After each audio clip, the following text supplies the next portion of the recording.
What up, everybody? It's your boys from Who's the Master coming at you with a big one today. We got the long-anticipated Black Adam that came out, starring Dwayne "The Rock" Johnson. You smell what I'm cooking, fam. So the Rock finally did it. This movie's been in production for like 10 years, and we finally got to take a taste of it and see what it's all about. And so we had to discuss it. And I got my boys, my fellow Shoguns in the house. We got V down at bottom. How you doing, V? Always awesome, baby. Always awesome. Nice. Living large. Yo, we got our Shogun Cleasy in the house. What up, Cleasy? What's going on, man? You know what I'm saying? I'm undefeated and ready to discuss The Rock, so I guess this is his third or fourth superhero movie. We got to include Skyscraper, Rampage, and all those as well, but let's get it going. Undefeated. Yo, denial just ain't a river in Egypt. You know what I'm saying, man? All right, well, let's go ahead and kick it off. Like always, we're going to go ahead and be discussing some massive spoilers, so spoiler warning up top. Also, we'll be doing the same format we've been going with lately. We're going to give you the good, the bad, and the trash, because we love discussing the trash here at Who's the Master. So let's go ahead and kick it off with the good. E, why don't you go ahead and start us out here on some of the things that you liked? Man, one of the things I'll say about this movie, and I always start off with this is my thing. The soundtrack to this, the original soundtrack composed to this movie, I thought was great, especially with the sound system in the theater. I also, liked the fight scenes and the action. What do you think, Vince? Oh, I got to reiterate with you, man. The fight scenes were off the chain, the special effects. I'm a big fan of The Rock when he was a wrestler. So whenever he starts laying a smackdown on anybody, I appreciate it. He was laying a smackdown on Hawkman in this movie over and over and over again. Though the Hawkman kind of held his own, so, we got to give him a couple of props too. But I definitely appreciated the fight scenes in this movie. Yeah, one thing DC's done really well with the action scenes, and, E and I disagree on Man of Steel, but one thing I agree with him on is that movie changed the way they do those flying scenes, those flying action scenes. And it looked great in this movie. And yeah, man, he puts a smackdown on a lot of people. Yo, it's almost like it said, hey, we're going to one-up the other past superhero movies. Okay, Incredible Hulk, Ang Lee, Incredible Hulk, you fought the army. Rock's going to fight a bunch of mercenaries. He's going to smack down a bunch of planes. He's lightning. He's going to catch rockets with his teeth. Not really with his teeth. He caught rockets with his teeth. I actually think that The Rock had the best superhero entrance besides Thanos in Infinity War, but as a character in comic book recent history over the past 10 to 15 years, personally for me. Yo, he was going hard in this movie. What was your favorite action scene, Vince? Oh, I think we kind of talked about it. I think me and E are on the same accord. That initial scene was tight, but my favorite personally was in the apartment where they're pretty much just destroying this woman's apartment. I hope she got renters. But for the most part, him and Hawkman going at it in that confined space, I thought it was all the way live. Yo, if she do have renters, that insurance is about to go up big time, fam. Oh yeah. She ain't getting the deposit back. You know what I'm saying? So, and you caught some things. I think everybody caught this, but, E, talk us through some of the shots that were fired. They're throwing shots at DCEU. I think this movie was heavily edited, but I think that was one of the first scenes they probably shot. And then they, threw a shot at Wonder Woman, Aquaman. He punched through Superman. So I really do think they were trying to change the hierarchy of how heroes are going to be in DCEU. And then the executives were like, nah, we ain't having that. Yeah, so for the most part, this movie did look beautiful. I am tired of gray skies in DCE movies, but I like this. I like the oversaturation of the color as regards to, or in contrast to desaturation. And I think that you can really see that in that final end credit scene. We won't go into too much detail, or maybe we'll a little bit later. But what were some of your thoughts on the way the movie looked outside of just the action and the special effects, fellas? Well, Evil, let you start off. Okay, go ahead. Great. Well, I thought the tone of the movie was great. I mean, like you said, it was beautifully shot. I'm with you, Angela. I'm tired of the gray skies. And one thing that I know we didn't talk about just yet was I also like how they kind of pointed out some little geopolitical aspects about how sometimes the hero doesn't go to the places where they're most needed. They kind of pick and choose what fights they actually want to fight. Yeah. So, I thought that was kind of interesting that they went out and just actually said that during this particular movie. I was glad to see it. Yeah, that's one thing I definitely noticed is this movie does a lot better job than recent MCU movies. I said MCU movies in general, but then Aaron got me when he mentioned Black Panther. Yeah. So one thing I noticed for sure is this movie did a lot better job of giving us the a more diverse movie without being preachy about it, like MCU does. It's definitely an anti-white savior movie. Like you said, when the JSA shows up and they try to save these people, they're like, are you kidding? We've been suffering for 27 years. Where you been? Now all of a sudden we get our own superhero, and now you got a problem? Get out my face, fam. Get out of here. What are you doing? It's the same thing when you're in college and the white frat kids are throwing a party and no one says anything, but as soon as you throw your party, the cops come like, oh, you guys are having a little too much fun here. But I did like how he dropped those people, and then Hawkman saves them, and then all the people on the street are booing, and then The Rock comes down and ends up killing them, and all those same people start cheering like, yeah. Audiences are past the white hat superhero that's just good for the sake of being good. I think that's one of the reasons Superman has a problem resonating with modern audiences, right? So that might be a statement to that. But of course, it ain't always all good, fellas, right? So let's go ahead and let's move on. Let's talk about some of the stuff that we didn't like as much. Let's talk about the bad of this movie. V, we'll let you start out, buddy. Well, you know me. I hate when stuff starts to go off the rails and it's completely ridiculous. The Bone people showed up at close to the end of the movie. It kind of almost took me out of the movie when we got skeletons running around. And they got their ass whooped so easily by just about everybody. I was like, is this the army that you chose to lead? I mean, to kind of fight this war with you? I mean, they're about to get their ass out the frame by any hero that comes about. So the Bone people kind of threw me off. The Rock giving up his powers midway through, I wasn't completely convinced on that end as well. So, there were definitely a couple of bads inside of this movie. What are your thoughts, Steve? Like you just made me laugh because I just thought about something. Not only were the Bone people horrible and they had no threat whatsoever, I saw a dude get shot in the stomach like 2 times come out and start killing Bone people. You know what I'm saying? Who was just freshly resurrected. He would have went under the good though, because her brother was really some comic relief that I appreciated. Yeah. We're gonna talk about the rest of the cast here in a minute. Yeah, listen, I think Vince, you brought this up in the pre-show meeting. The bad guys are a little bit too much of the standard cookie cutter comic book bad guys, right? That's definitely one thing that we didn't like. Also, we gave flowers to the music, but we didn't like everything about the music, right, E? No, man. Like I said, the opening scene with The Rock was just absolutely destroying everyone in the whole theater. You're getting riled up. You're like, yes. And then it just starts going into pop songs. I know what they're trying to go for, but it just didn't work for me. And also later on, when they go and attack the villain at the end to get the kid back, which think about it, you guys, they put the fate of the world on the side for this kid, like he's John Connor or something. But they like The Rock just dips out and they just cut into a Kanye West song, especially with everything going on now, and everyone thinks like, really, Kanye West? And it's just ridiculous, you know what I'm saying? So it just seems so out of place. That's just how I looked at it. Yeah, so we had the JSA, and one thing that we could probably throw in the good, I think a lot of us liked at least the design of Dr. Fate, right? At least the way he looked. Yes.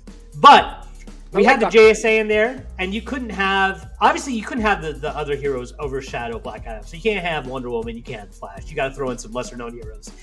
But they really picked at the bottom of the barrel, dog. We had Noah Centineo, or as I like to call him, Steroid Mark Ruffalo, in the house. We had Cyclone. I didn't even know Cyclone existed until this movie came out, and I had to look her up on IMDb, and that's how I know she did look good. And she was a good performance for the actress as well. But yeah, like the JSA extras, what did you think about them? Well, let's be honest. A lot of these characters didn't even have a role in the movie other than comic relief. I mean, what's his name? Like you say, Noah Centineo playing Atom Smasher. I mean, he was just there for comic relief, and that was absolutely it. Yeah. And then the fact that even Dr. Fate came off as a Doctor Strange knockoff. I know he might be even older in comic book lore, but the fact that a lot of the powers that we saw him use, we kind of seen before. Some of the bad may be the fact that we feel like there was a lot of retread inside of this. The Eternium made you call back to vibranium, things of that nature. There was a lot of, we've already seen it, we've already been here, and it is in our recent memory. And even like they were so shallow. They weren't fleshed out enough. Even their interpersonal relationships, like they tried to give us some chemistry between Atom Smasher and Cyclone. You know, Adams wasn't the only thing Homeboy was trying to smash. If you know what I'm saying, you know what I'm saying. But they didn't really play into that. They just kind of give some surface level flirting, and then it was done. They just tossed it aside. We didn't get to see any more about it. And they also tried to do that with Adam Smasher and Hawkman. He kept on saying me and you, me and you. You know, what I'm saying that became like a running gag. That wasn't that good. Yeah. Well, hey, you know what? We got the bad, but the bad ain't as bad as it gets. There's sometimes stuff that is trash. We're gonna go into some of that stuff.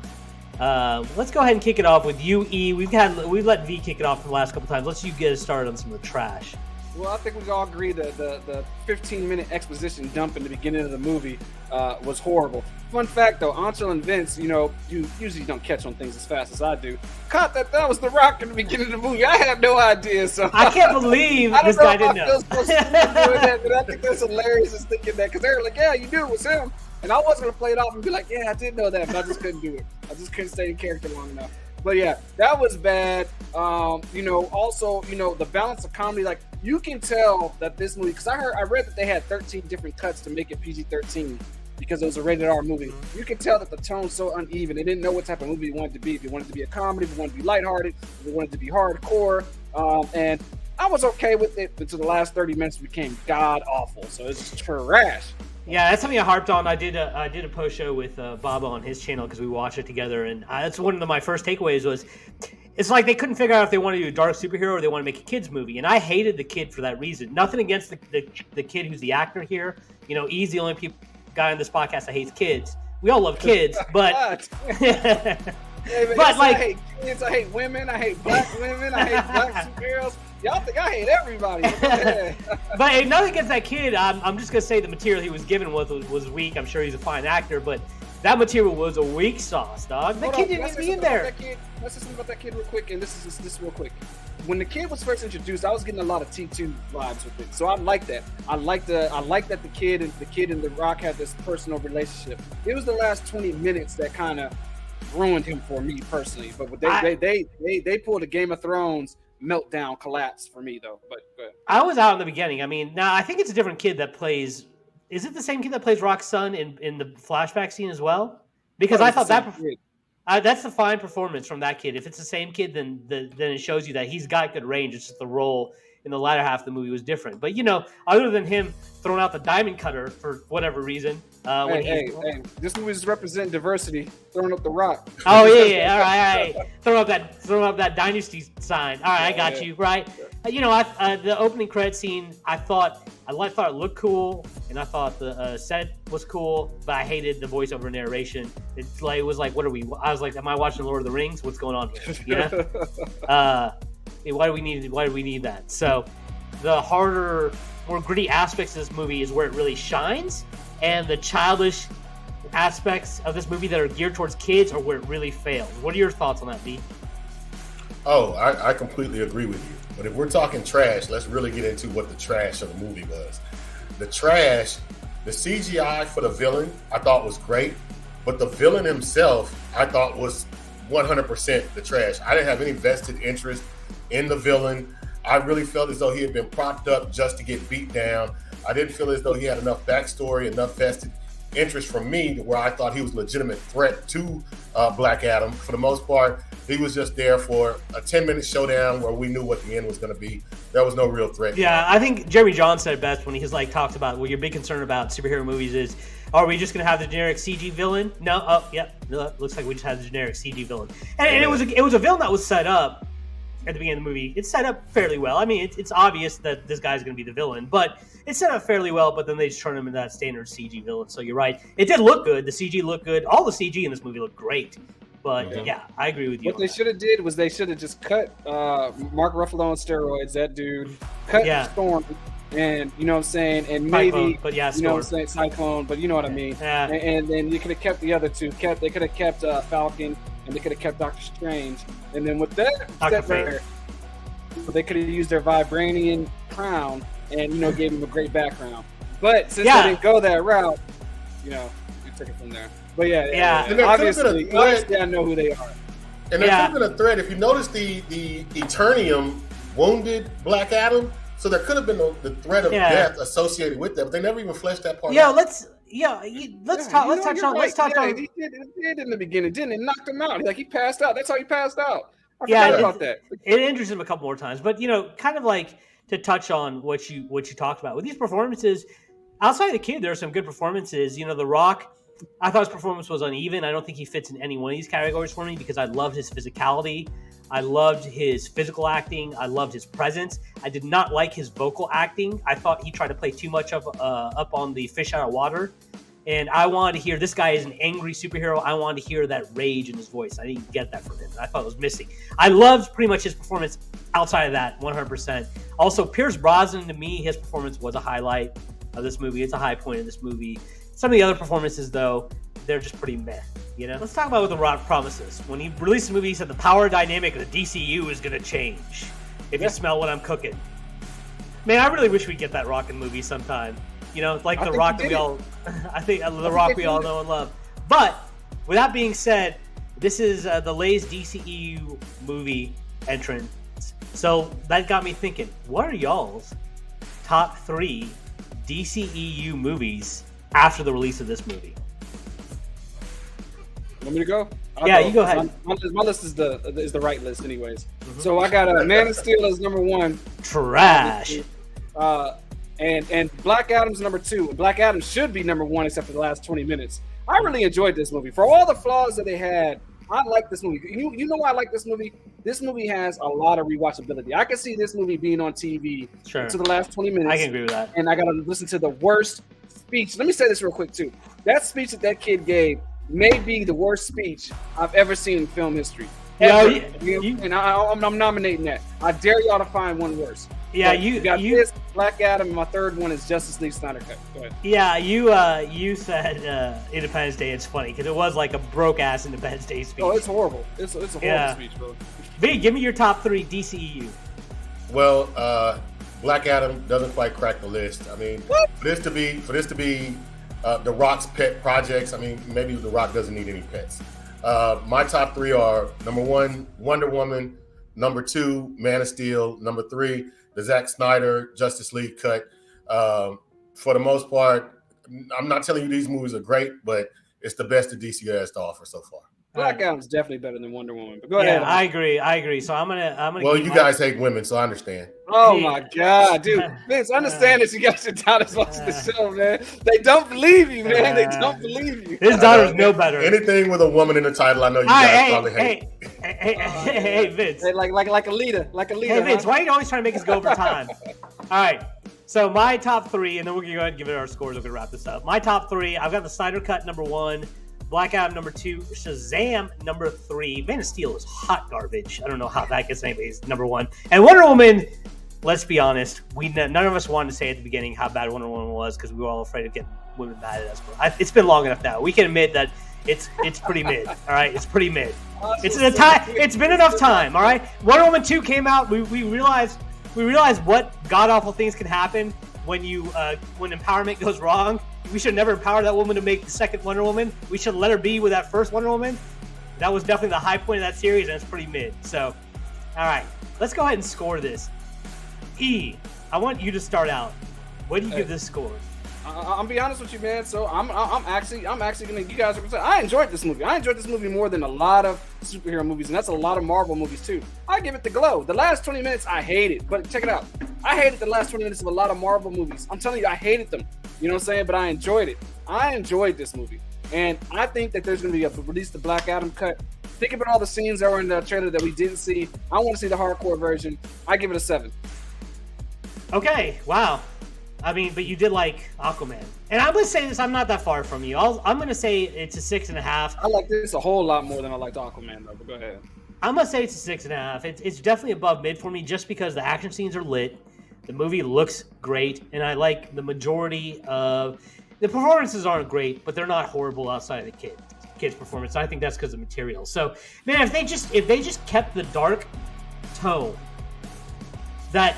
I think they got scared off of doing earlier, and I think they honestly tried to copy too much of a little bit of Marvel's old formula that worked for them in phases 2 and 3. I think they just stuck to their original intentions of doing a darker tone movie. This is the one time it would have worked, and it would have made a really, really good movie, and it would have been the glow for me. But because they didn't do that, and because it had some cheesy elements to it, especially with some of the music choices, it's a 6.5. I'll give it above mid, but I can't go any higher than that. V, we already know what you're going to score it, but go ahead and give us the bad news, doctor. Well, I'm gonna tell you like this. I'm a truth sayer, and because of movies like Wonder Woman You 2, just lied about how much you love women, and now you're gonna say. and because of movies like Aquaman, we've started to take bad as good and average as good. I'm just gonna be honest with you. This movie was extremely average. I'm gonna rate it a 5 and call it mid. He keeps stealing my talking points. But with that being said, you know what I'm saying, besides Vince stealing my talking points, Vince, you don't think this movie has rewatchability? If it's on TV, do you think you would watch it again, the action sequences? Maybe the action sequences, I might wait on a particular part. Like I wait on parts of Suicide Squad, so that's not saying much. There might be 2 parts of that movie where I'll actually watch, but I think it's a terrible movie. I think this is a mid movie, and there are action scenes that I would sit down and watch the beginning of it, and then I'll tune in about 30 minutes later to see the bedroom fight scene. That's about it. Yeah, I wouldn't watch any scenes from Suicide Squad again. I when I was in the theater, the Will Smith shooting scene I thought was pretty cool. Then I watched it again at home. I was like, yeah, it's probably. I think that was the theater system that sucked.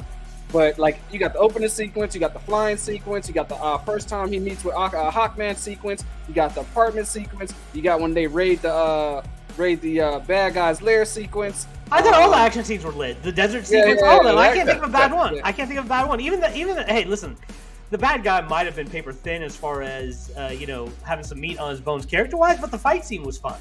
Right. The action scene was fine. This is gonna go down like an Independence Day type movie to where it's not a good movie, but you can watch it again. That's what I'm giving it for. But hey, it is what it is. Yeah, for sure. So the DCEU, maybe they got some momentum after this. We'll see what happens with the final numbers. We'll see if it makes some money. If so, we're probably gonna be seeing Black Adam again soon. And when we do see him again, your boys will be here to talk about it. But until next time, peace out. Peace out.